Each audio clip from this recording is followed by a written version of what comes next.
coached and groomed brilliant players, including India's top female badminton players. We are honored to have him here with us. Sportsperson and coach par excellence, he has won numerous medals and awards at the national and international level, inspiring a generation of players to take up badminton during his playing days. As a coach and trainer, he has nurtured top-class players, including a former world number one who has won several medals at prestigious international competitions, including the Olympics. You know, he's not new to venture capital. He's also a trustee on the board to India Partners, and he is also into mentoring startups. Ladies and gentlemen, guess who? Say his name. He's right here in the audience. I can see you smiling. All the ladies' smiles are getting bigger as we welcome on the stage Mr. Pulela Gopichand, fondly referred to as Gopi. It's such an honor to have him here. Make that thunderous. Let him feel like he's out there on the badminton court. Welcome. Would you like to? And joining him right now, we welcome Alpesh Shah, Managing Director and Senior Partner and Head of BCG's India Office. An accomplished leader and an avid sports buff, he has extensive experience in the insurance, financial services, telecommunications, and technology sectors in Asia, especially India. Across the Asia-Pacific region, he has assisted a variety of banks, finance and insurance companies and telcos on topics including segment-specific strategy, development, portfolio analysis, new business launch, post-merger integration, business divestiture, and implementation support, amongst many, many others. He's an author of many reports on topics including insurance, payments, digital lending, and the India internet economy. He's also a member of the FICCI Insurance Committee and the CII Asset Management Committee in India. Ladies and gentlemen, he's right here. Please welcome on the stage Managing Director and Senior Partner and Head of BCG's India Office, Mr. Alpesh Shah. Welcome.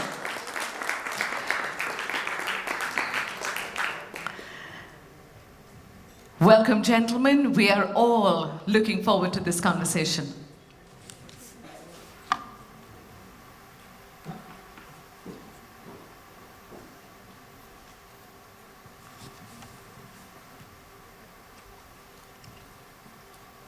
So I guess we'll get started directly. And I thought we would do a couple of things. I have thought of a few things to get Gopi sort of warmed up. So think of it as the warm-up. And we'll then actually get all of you to also jump in. So the match starts when I stop. The match actually only starts once people from the floor sort of get started. So Gopi, to get us started, I know there was a long introduction for you, but I think it will still be, I would be, how should I put it? It would be amiss not to talk about everything that you've done. You have a really long list of accomplishments, right? Starting with, from what I remember, and Google really helps with that, but talking to you also does, the national champion from 96 to 2000, only the second Indian ever to win the All England Championship, from a second Indian and also the second male Indian to win the All England Championship in 2001. The Padma Shri in 2005, the Dronacharya Award in 9, the Padma Bhushan in 14, the Academy that you started in 2008. I guess the Academy is the reason India today has, I was trying to look it up, has nearly 20 of the top 100 badminton players in the world. If I take the top 50 men and the top 50 women, and depending on which quarter you look at it, the number could even be higher. There are literally 25, 30 very strong badminton players as we speak. I could go on and on. Right? This is just, I would say, a few of the accomplishments that you've had over the last 25 years. So an easy question for you to get you warmed up. Which of these are you most proud of? I think for me, as a player, I think the All England win is the most important one. But having seen in terms of pure happiness, it's always team events which give you the most happiness. And if it were the case that I could pinpoint a tournament or something, it probably would be something like a school championships. We won Montfort Games and our school won. And our school actually gave a holiday for the next day for the entire school. So that is how, that was the happiest moment in terms of pure happiness. When you win, your team wins and your people celebrate is when. But in terms of the legacy or in terms of what I've been able to do post my playing career, I will have to pick the All England as a very important thing, because unfortunately if I didn't win the All England, I probably wouldn't have got a platform to build an academy like the one we have in Hyderabad, or to be the coach, or to be respected by the players for the coach I am, because as an All England champion, when you say something, then it actually is much easier to get the players convinced. Thank you.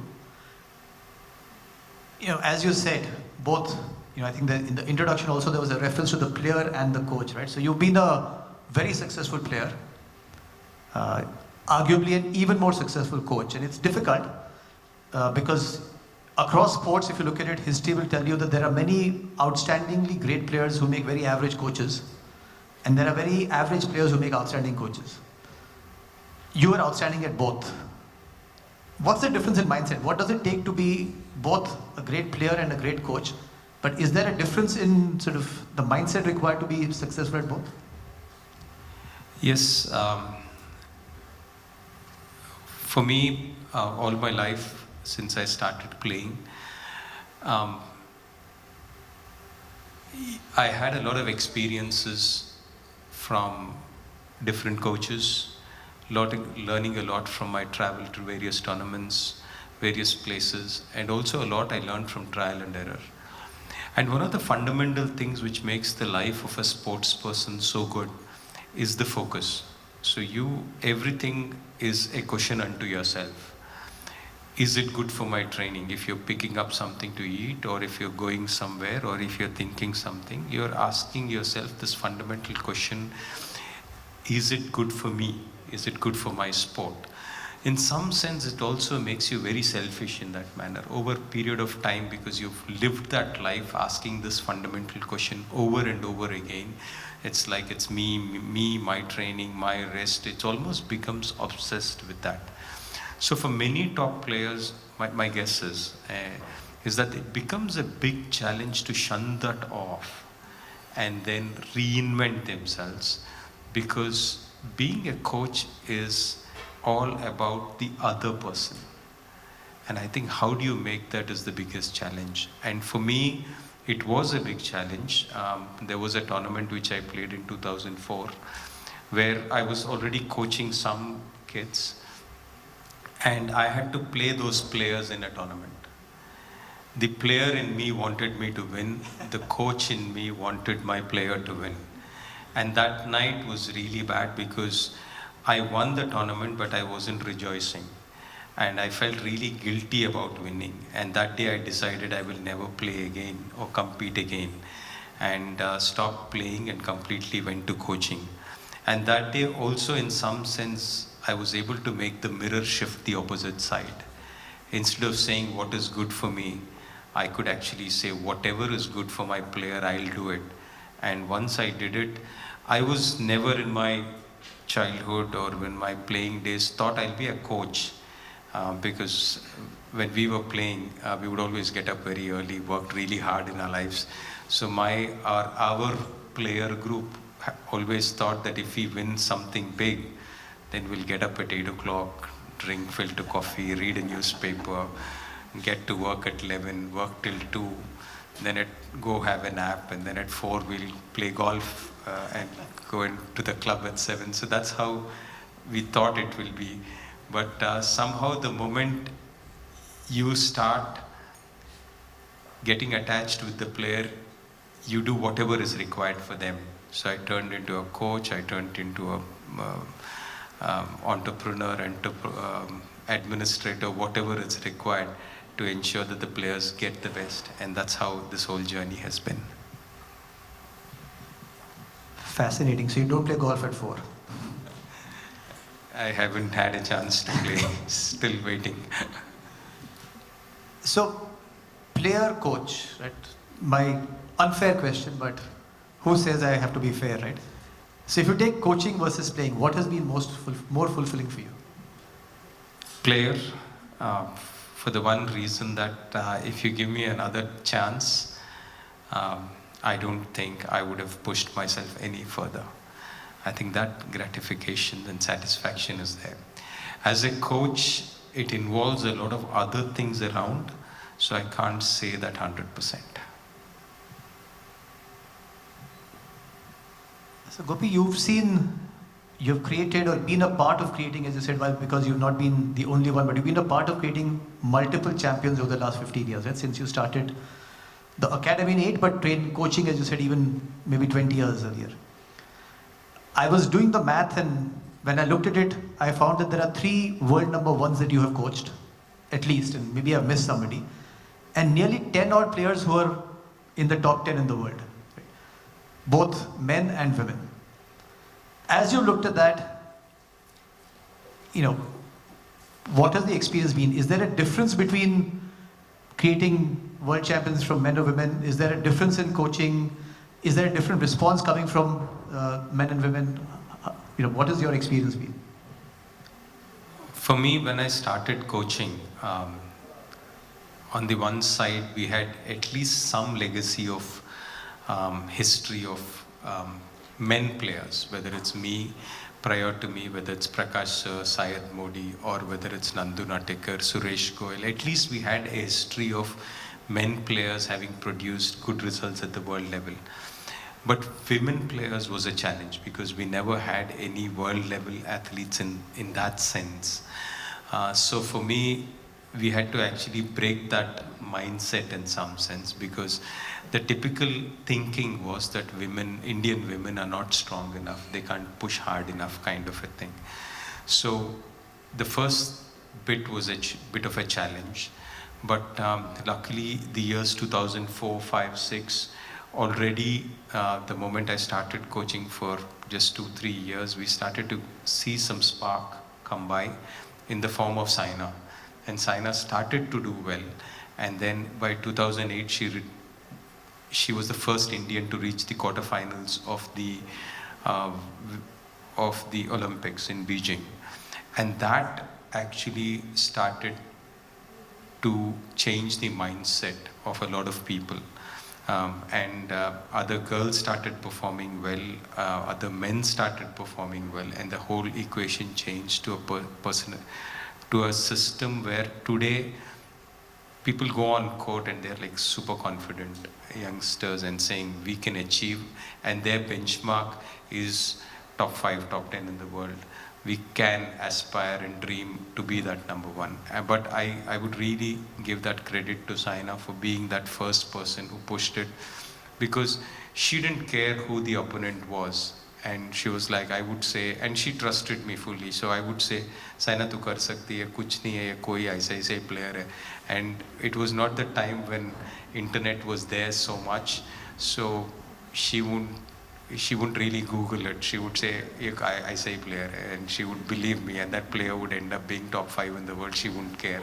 So I think those kind of things really helped. And once she did it, then the rest of them believed that they can also do it. So it really changed quite a few things. Sticking to the same theme, right?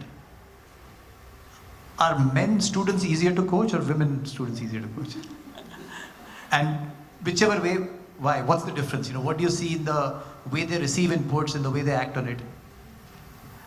I think you can't really generalize men and women as 2 groups, in the sense they're different individuals in a lot of ways. But I would say women players, I've been very fortunate that we've had many champions. To coach them one-on-one is important because there's a lot of emotion attached. Whereas in the men, you can just be looking this side and saying you run 100 rounds and they just do it. But with the women, I think it's just you need to connect emotionally, and that becomes a bit of a challenge. The other thing, I don't know, it's a personal experience, so I'll just share it. Also, women athletes, you have to be mindful of what you say because they can sometimes hold it. They remember it, and I've seen women athletes come back and say that to me. But also another aspect which I think is important, because now I have women coaches as well come into the system, and they're a lot more forgiving. They would shout at athletes, and the next day they're okay to forget everything and forgive them. And that's a quality which I think I think we need to learn quite a bit, because I'm always saying that, okay, yesterday was you shouted so much, and the next day you're like, okay, they've made a mistake, we'll forget it, and I'm back to normal and I will forgive them. So that's an element which I think has been very, very good. Yeah, I think individually athletes are challenging in general because you are coaching two sets of people, and I will share some experience in the sense, if as a senior player and a junior player, I am telling the junior that, and this is an actual incident which happened a few years ago. So Kashyap and Priyanshu was about 16. Priyanshu is the one who recently won the Orleans Open. It's a 21-year-old. It's about 4 years ago. We had him play Kashyap in a match, and then Kashyap had beaten him. So when Priyanshu came up to me after the match and he lost at 16 and 17, I told him, what the hell are you doing? Kashyap was almost closing 30. You better beat him next time. It's like impossible that you're going to wait for him to retire, or are you going to push him out and make him retire? And then he moves out of this scene, and then Kashyap comes in and I'm telling him, what the hell are you doing? This guy is a 16-year-old and you're giving him chances till he's 16 points and 17 points. That gives him confidence. So next time I want you to beat him under 12 points. So I'm telling the junior to challenge the senior, and I'm telling the senior to kind of respect the junior. And I'm hoping that they don't exchange notes at the end of the day. So this is the kind of things you do, because I have a job which actually has, at a time, I would have to be coaching Saina for an hour, and immediately after her, I'm coaching Sindhu for an hour. And then both of them are going for a tournament and competing against each other. So I think it's a tough job for me to balance that act, because it's very complicated, because you're thinking in your mind, I'm trying to beat the Chinese and the Koreans and the Indonesians, and the player is thinking he is training her harder so that she can beat me or he can beat me. So that element is the tricky part. So you have to play your games, you have to be smart about the way you work, and many a times you hope they're not exchanging notes.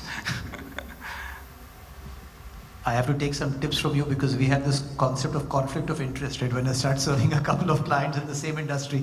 So I think this is an important skill to pick up.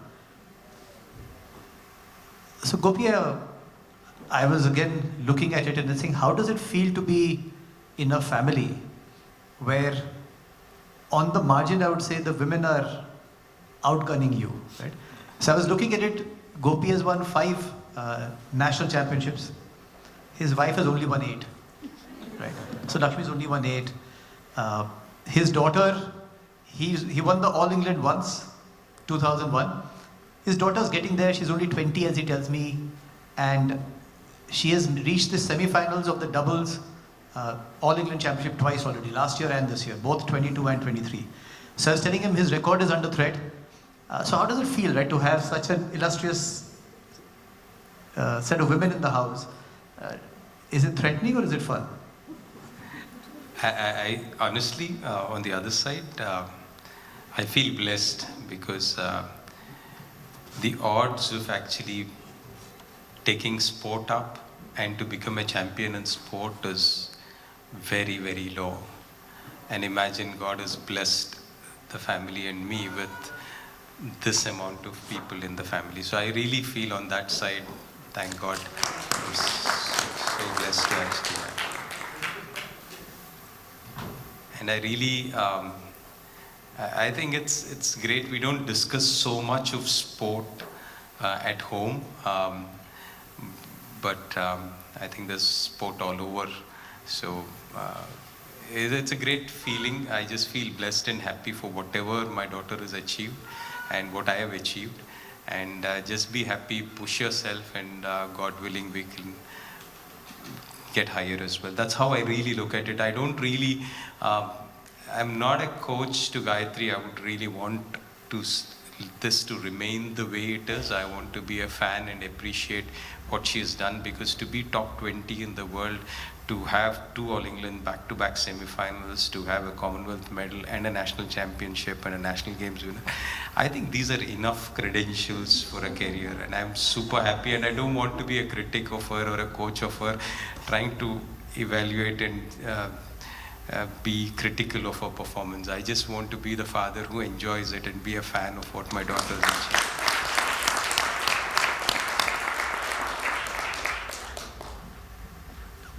Well said. So if I sort of move slightly differently, we've been talking a lot about sport.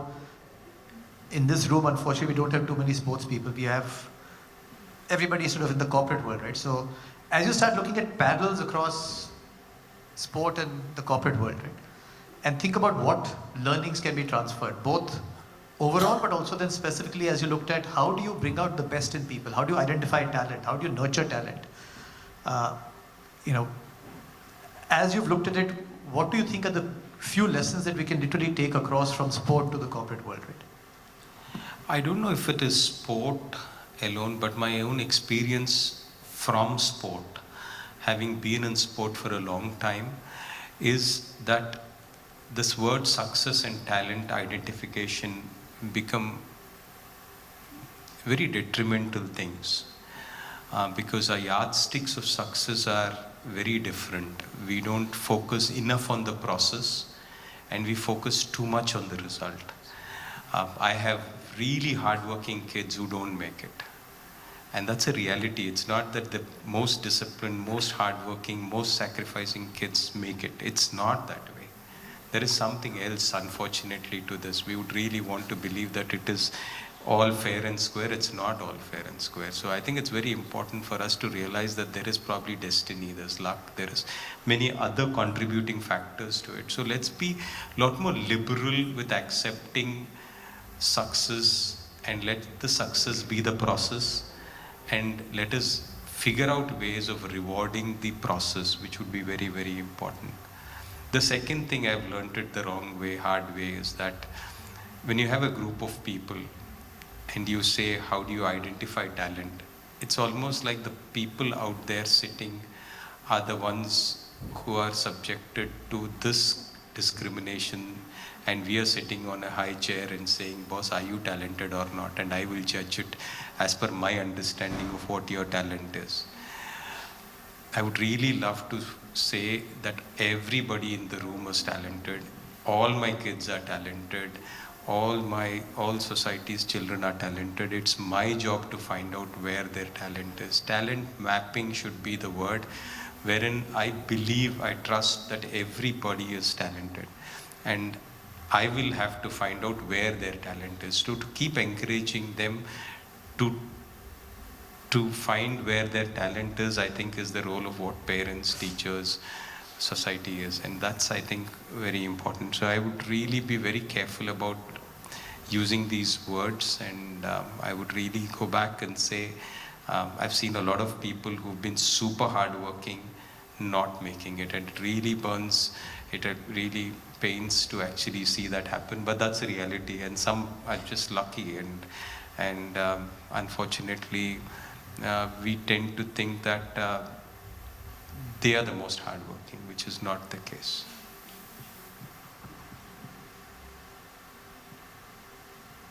It's a very serious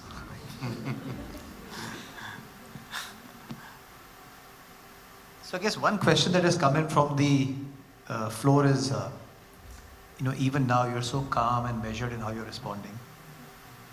You've dealt with many pressure situations on the court, off the court, and in the corporate world, we all like to believe we always live under stress, right?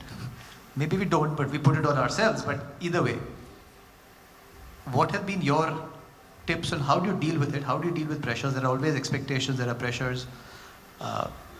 What have been, how have you dealt with it, and what do you coach the youngsters to say how do they deal with the pressures of the situation?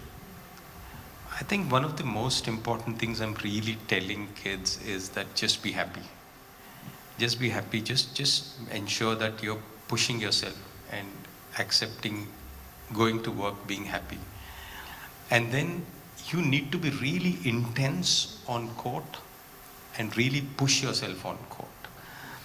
And even if you're a world champion, you're the number one in the world, you still have to strive thinking that I want to achieve more.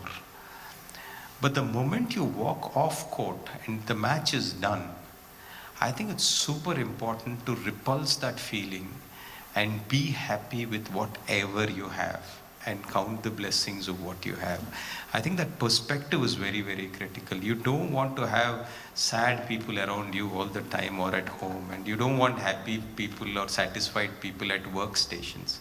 You want intense, driven people at work, and you want really happy and fun-loving people at home. So I think that perspective is very critical. So you want to be able to achieve that by actually forcing yourself outside of your workplace when you're working to actually count your blessings and be happy with whatever you have achieved. How much ever small it is, still I think you are far better off than many, many others, and I think we should realize that, and that will be very important.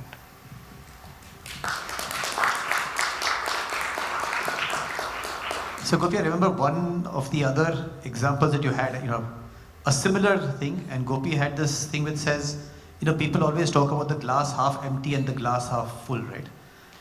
And I remember Gopi talking about how when he would get onto the court, he always saw the glass half empty. So he says, on the court, you always looked at what can I do better, what can I do more, am I doing enough? And he says, the minute I got off the court, the glass was always half full. I only looked back at all the things I got right? Not worrying, as he said, being happy about what you did right. Because you have to give 110% on the court, but there's no point in looking back and then just feeling sad about it. So I think a different version of what you said, but this is your words itself, played back to you. So I'm going to open this up. I had a few questions coming in from the floor already, but anything else that you would want to sort of ask, discuss, share?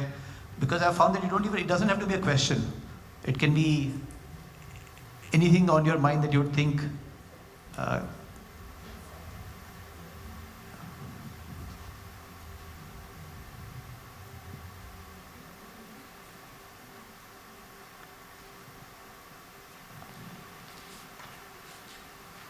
Thanks to both of you all for lovely insights. I want to ask you, Gopi, at the highest level, right, at that champion level, how much is it that you're born with that ability and how much can be trained on various aspects, right? The physical ability, just your pure, sheer strength, and of course, temperament also. At a physical level,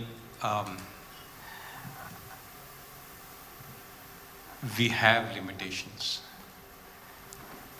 We can't have unlimited strength. Our genetics play a role, which is very important. Our childhood, our food our parents ate, our ancestors ate, make a difference. So it's not that you have an unlimited growth potential for strength, endurance, speed, power, all of these things. Maybe 10 to 30% is where you have for some of them. So I think to maximize them would be really very important. And to also, on the mental side, that possibility is a lot more.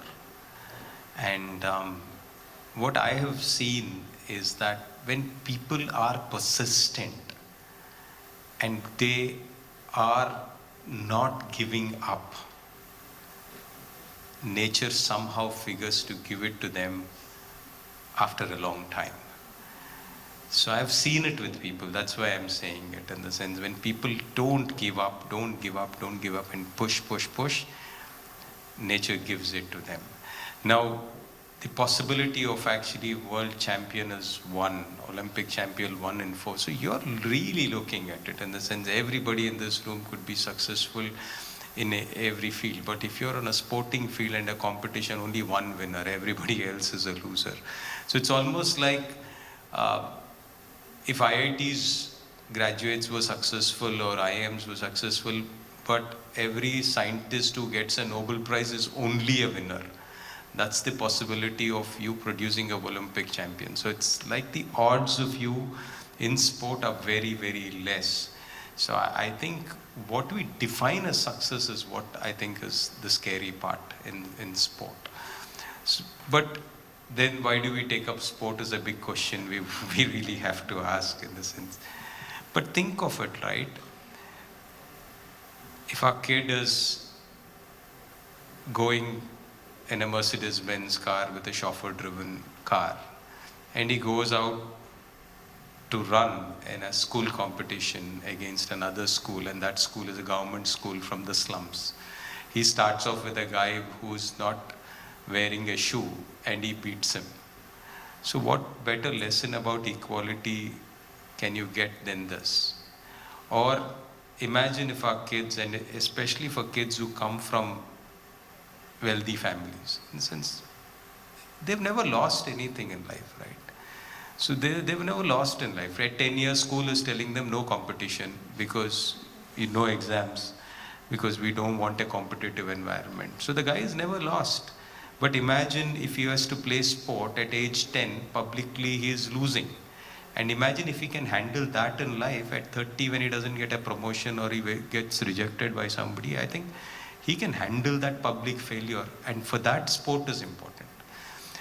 And maybe I don't have the physicality to be a top basketballer or a top sprinter, but at least I can maximize my physicality to be the best version of what I can be. To lift as heavy as I can, to run as fast as I can, to jump as high as I can. If I can't even explore the boundaries of my physical being, how can I be a visionary? So I think that is from sport. If 10 people are playing in sport on first day, and if I don't pass the ball on to the next person, next day morning nobody is taking me in a team. So you don't have to give lessons on teamwork, team spirit to people. You just make them play sport, they will know these things.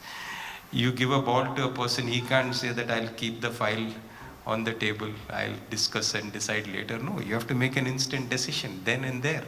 So that is why you have to play sport. So there's a lot of benefits of playing sport which are outside of winning medals. And Alpesh was talking outside, and I think he's played professional sport in some sense till about 18 and 19. And whatever I would say that he's successful thanks to being the sports person he is. My friend Satish, who's there, has been a top table tennis player and trained professionally till 18, 19. I think every kid should train professionally to be a sports person, and it has huge benefits which other fields don't give him.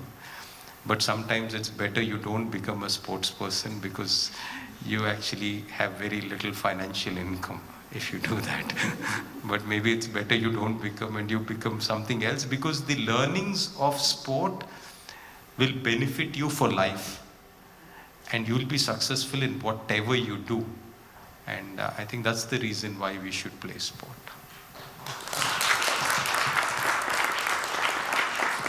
I couldn't agree more, and I won't bore you with it. I actually prepared a TED talk on the 10 things that sport has taught me, right? And how it is relevant, completely relevant in the corporate world. I still have to make that TED presentation, so I'll get to that. But I think the two things that Gopi just said hold me in good stead. Teamwork, and I played a lot of team sport. I played football, I played cricket, I played hockey, but you pass the ball to your teammate, and then your future as a team is in his or her hands, right? You can't do it all. So all team sport teach you that, right? Beyond a point, as one individual, you can never control it. So when we keep talking of teamwork in corporate world, and I think that's one. And the second one, which Gopi also mentioned, you learn to lose. It does not matter whether you're Tiger Woods, Sachin Tendulkar, Virat Kohli, Gopi, Sindhu, you can name anybody, Mary Kom. It does not matter.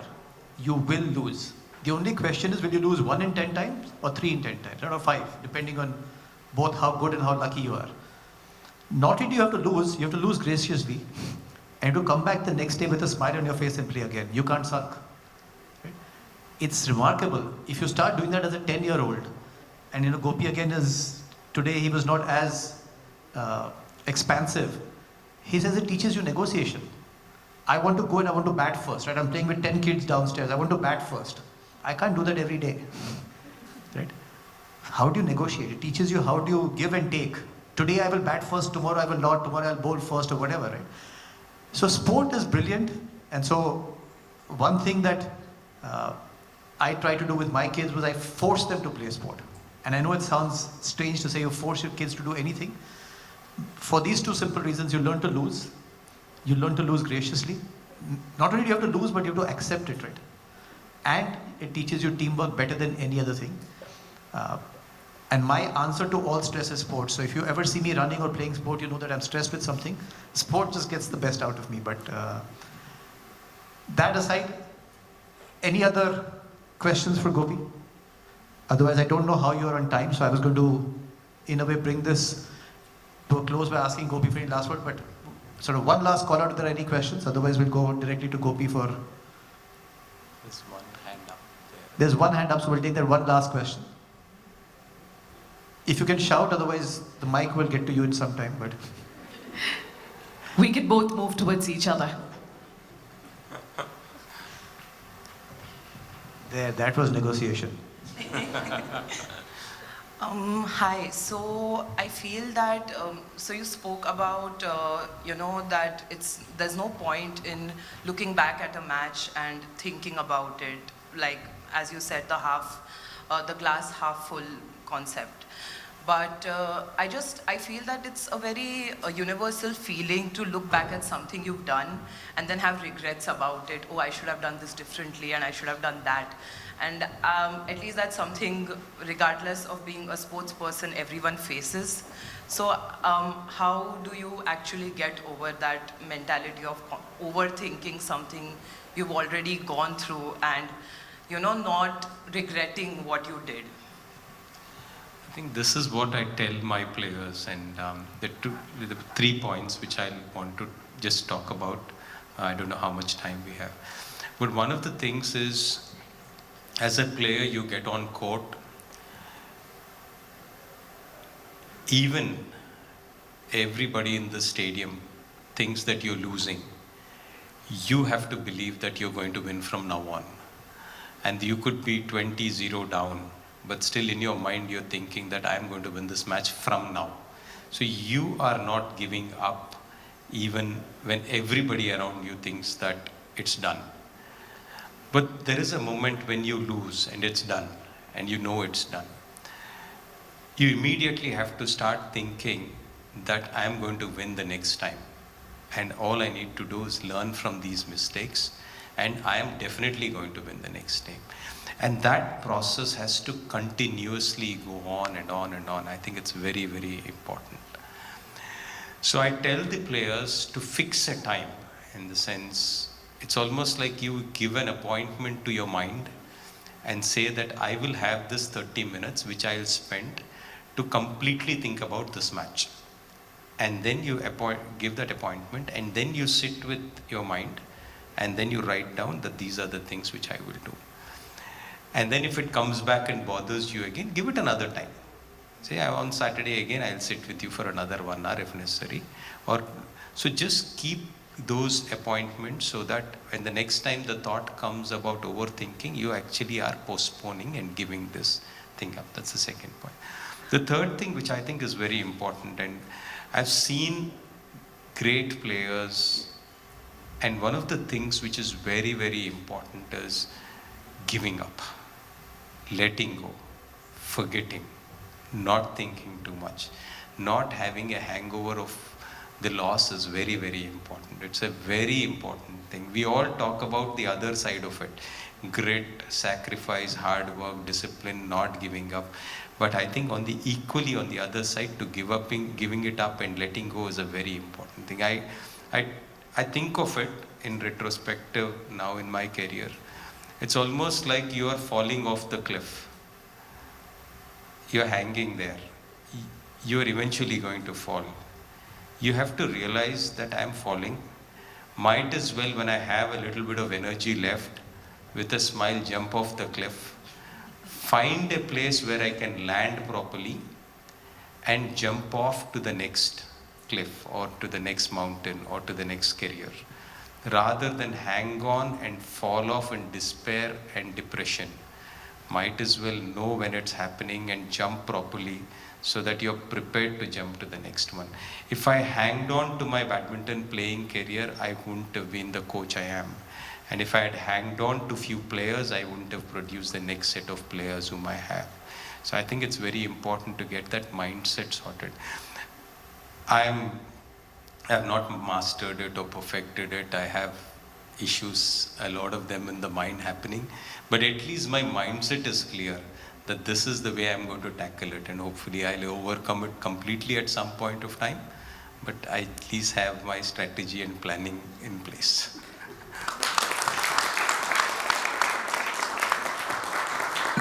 Thank you, Gopi. Over to you, we are done.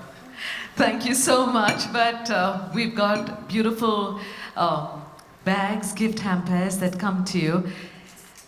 Thank you so much, gentlemen. That has been fantastic. Vidhi Jain, thank you very much. Mr. Pulela, Gopi Chand. Thank you so much, Gopi. Thank you so much for joining us. We felt like it was a very, very special mentoring session, didn't you? I've got many takeaways from that session.